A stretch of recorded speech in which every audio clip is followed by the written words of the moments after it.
یکم محرم الحرام یہ اسلام کی عظمت اور شرافت کا دن ہے۔ اس دن اسلام کی سب سے پہلی شہادت حضرت عمر رضی اللہ تعالی عنہ کی شہادت پیش آئی۔ حضرت عمر رضی اللہ تعالی عنہ اسلام کی شان، آن اور بان ہیں۔ حضرت عمر رضی اللہ تعالی عنہ خلیفۃ المسلمین تھے کہ ان کے پاس مغیرہ بن شعبہ رضی اللہ تعالی عنہ کا غلام، جس کو فیروز ابو لؤلؤ مجوسی کہا جاتا ہے، وہ آیا اور کہنے لگا امیر المومنین کہ میرا جو آقا ہے مجھ پر ظلم کرتا ہے۔ تو حضرت عمر رضی اللہ تعالی عنہ نے پوچھا کیا ظلم کرتا ہے؟ کہنے لگا مجھ سے روزانہ 2 درہم وصول کرتا ہے۔ تو حضرت عمر رضی اللہ تعالی عنہ نے پوچھا کہ آپ کام کیا کرتے ہو؟ تو اس نے بتلایا کہ میں نجار ہوں، بڑھائی ہوں، لکڑی کا کام کرتا ہوں، اس پر نقش و نگار بناتا ہوں۔ تو حضرت عمر رضی اللہ تعالی عنہ نے فرمایا کہ یہ 2 درہم اس کام کے سامنے کچھ اوقات نہیں رکھتے، یہ آپ پر کوئی ظلم نہیں۔ تو اس ظالم انسان نے اپنے دل میں حضرت عمر رضی اللہ تعالی عنہ کا بغض رکھا، اور کرتے کرتے حضرت عمر رضی اللہ تعالی عنہ کی شہادت کا پلاننگ کرنے لگا۔ اس نے منصوبہ بنایا حضرت عمر رضی اللہ تعالی عنہ کو شہید کرنے کا۔ 27 ذی الحجہ 23 ہجری کو اس نے حضور اکرم صلی اللہ علیہ وسلم کے مراد داماد بطول حضرت عمر رضی اللہ تعالی عنہ کو شہید کرنے کا ارادہ کیا۔ فجر کی وقت جب حضرت عمر رضی اللہ تعالی عنہ نے صفیں درست کی اور نماز کی نیت باندھی، تو وہ ظالم صفوں کو چیرتا ہوا حضرت عمر رضی اللہ تعالی عنہ کے پاس پہنچا۔ حضرت عمر رضی اللہ تعالی عنہ پر اس ظالم نے 6 وار کیے۔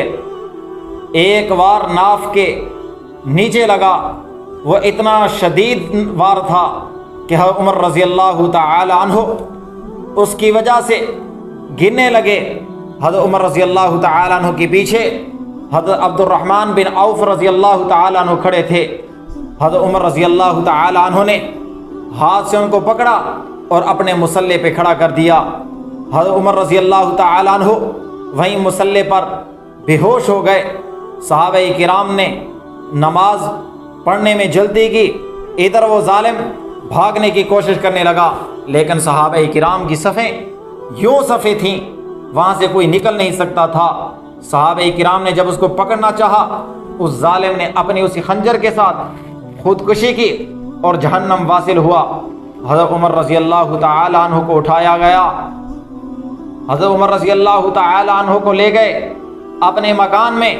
حضرت عمر رضی اللہ تعالی عنہ کو جب ہوش آیا تو حضرت عمر رضی اللہ تعالی عنہ نے حضرت عبداللہ بن عباس رضی اللہ تعالی عنہ کو بلایا اور کہنے لگا اے ابن عباس، ذرا پتہ کرو مجھ پر حملہ کس نے کیا ہے؟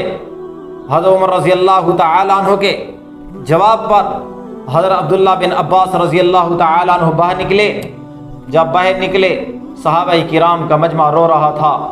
حضرت عبداللہ بن عباس رضی اللہ تعالی عنہ نے پوچھا کہ کون تھا وہ بدبخت جس نے حضرت عمر رضی اللہ تعالی عنہ پر حملہ کیا؟ تو صحابہ کرام نے بتلایا کہ وہ مجوسی غلام ہے، وہ عجمی غلام ہے جو مغیرہ بن شعبہ رضی اللہ تعالی عنہ کے پاس تھا۔ اس نے حضرت عمر رضی اللہ تعالی عنہ پر حملہ کیا۔ پھر جب عبداللہ بن عباس رضی اللہ تعالی عنہ نے یہ خبر حضرت عمر رضی اللہ تعالی عنہ کو پہنچائی، حضرت عمر رضی اللہ تعالی عنہ نے جب سنا کہ مجھ پر حملہ کرنے والا کوئی مسلمان نہیں، تو اللہ کا شکر ادا کیا۔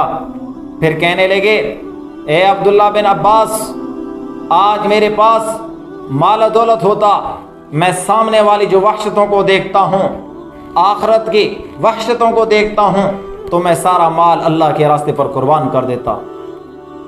جب حضرت عمر رضی اللہ تعالی عنہ نے یہ بات کی تو عبداللہ بن عباس رضی اللہ تعالیٰ نے فرمایا کہ اے امیر المومنین، آپ کے اندر ہم نے بھلائی کے علاوہ، خیر کے علاوہ کچھ اور نہیں دیکھا۔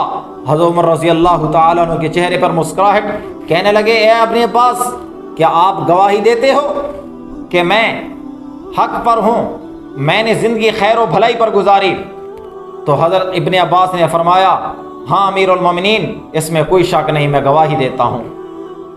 پھر فرمایا ابن عباس میرے بھائیوں کو بلاؤ۔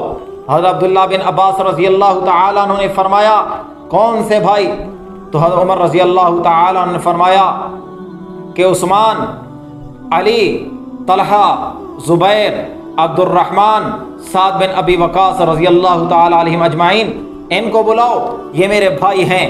حضرت عبداللہ بن عباس رضی اللہ تعالیٰ عنہ بلانے گئے۔ حضرت ابن عمر فرماتے ہیں، عبداللہ بن عمر رضی اللہ تعالیٰ عنہ فرماتے ہیں حضرت عمر رضی اللہ تعالیٰ عنہ اس وقت میرے گود میں سر رکھے ہوئے تھے۔ جب انہیں پتہ چلا کہ مجھے پر حملہ کرنے والا مسلمان نہیں ہے تو انہوں نے کہا کہ اے بیٹے میرے سر سے تکیہ ہٹا دو تاکہ میرا سر زمین پر لگے اور میں اللہ کا شکر ادا کروں۔ پھر فرمایا اے بیٹے مجھ پر بیت المال کا قرض کتنا ہے؟ تو عبداللہ بن عمر رضی اللہ تعالیٰ عنہ نے فرمایا اے امیر المومنین، اے والد جان، آپ پر بیت المال کا قرض 86,000 ہے۔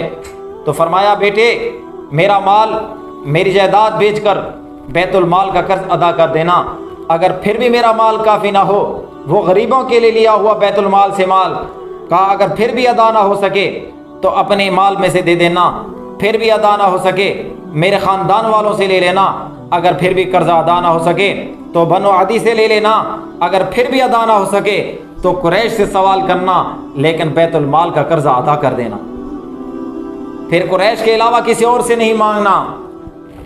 پھر حضرت عمر رضی اللہ تعالی عنہ کو حکیم نے، طبیب نے دودھ پلایا۔ جب دودھ پلایا تو حضرت عمر رضی اللہ تعالی عنہ کے زخم سے دودھ باہر آنے لگا۔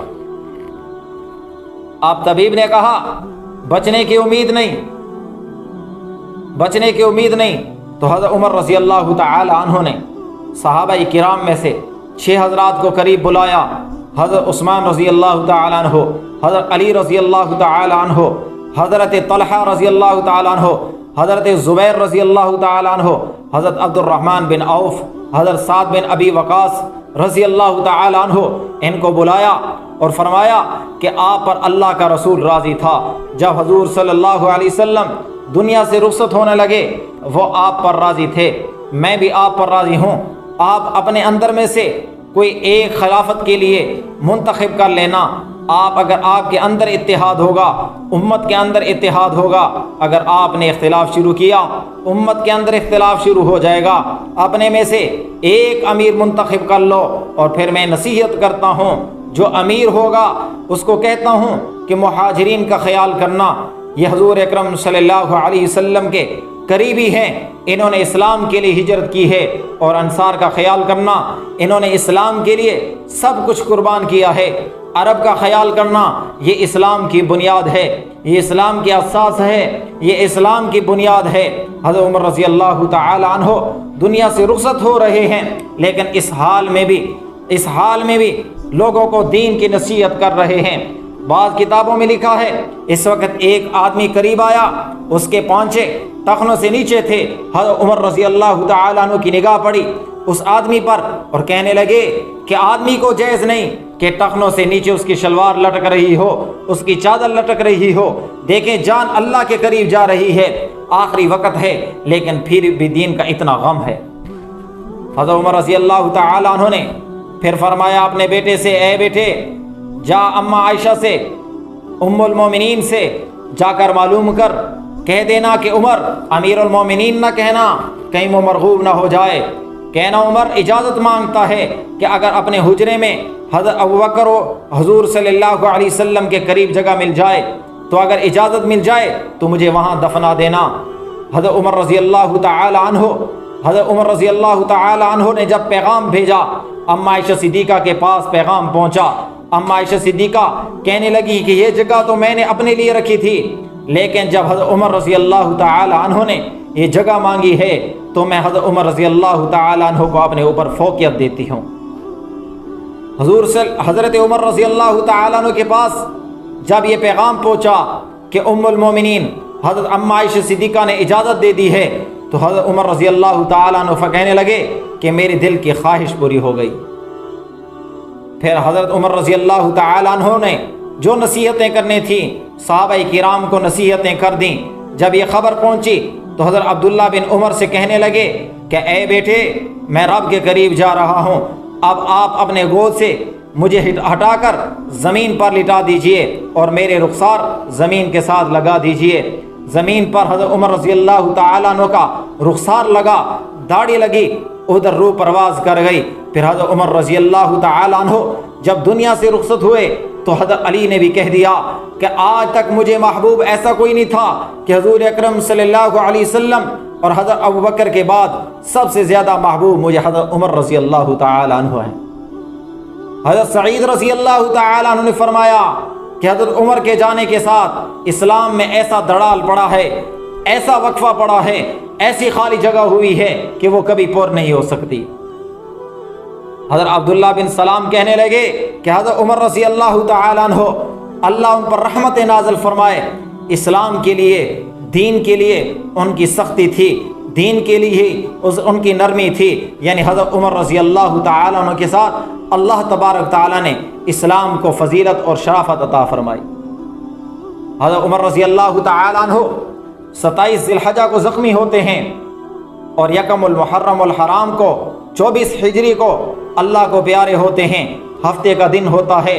حضرت عمر رضی اللہ تعالیٰ عنہ کا جنازہ حضرت صہیب رومی رضی اللہ تعالیٰ عنہ نے پڑھایا۔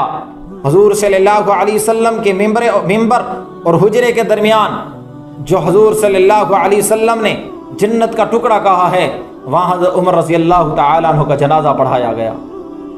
جنازہ پڑھانے کے بعد حضرت ام عائشہ رضی اللہ تعالیٰ عنہ کے گھر پر حجرے پر حضرت عمر رضی اللہ تعالیٰ عنہ کو لایا گیا، اجازت مانگی گئی۔ اما عائشہ صدیقہ رضی اللہ تعالیٰ عنہ نے اجازت دی اور پھر دفنانے کے لیے حضرت عثمان رضی اللہ تعالیٰ عنہ، حضرت علی رضی اللہ تعالیٰ عنہ، حضرت زبیر رضی اللہ تعالیٰ عنہ، حضرت عبد الرحمن بن عوف رضی اللہ تعالیٰ عنہ، حضرت عبداللہ بن عمر رضی اللہ تعالیٰ عنہ، یہ 5 حضرات اترے اور حضرت عمر رضی اللہ تعالیٰ عنہ کو حضور اکرم صلی اللہ علیہ وسلم اور سیدنا صدیق اکبر رضی اللہ تعالیٰ عنہ کے پہلو میں دفن کر دیا گیا۔